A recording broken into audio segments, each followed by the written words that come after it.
அவன் எப்படி வேணாலும் இருக்கட்டும்.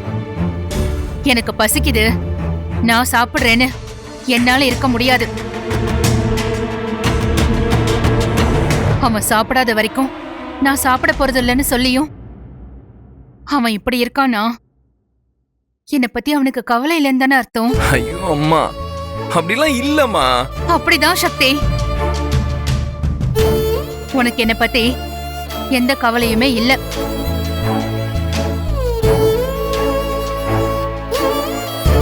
அவன் நமக்கு இவ்ளோ பெரிய துரோகத்தை பண்ணத தாங்கிக்க முடியாம என்னால அதை நம்ப முடியல. என்ன பண்றதுன்னு தெரியலன்னு ஏதேதோ சப்பக்கட்டு சொல்லி சமாளிச்சிட்டு இருக்க.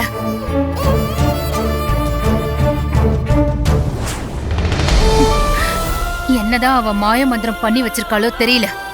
மா, நீங்களா ஏதாவது கற்பனை பண்ணிட்டு இப்படி பேசாதீங்கம்மா. எதுடா கற்பனை?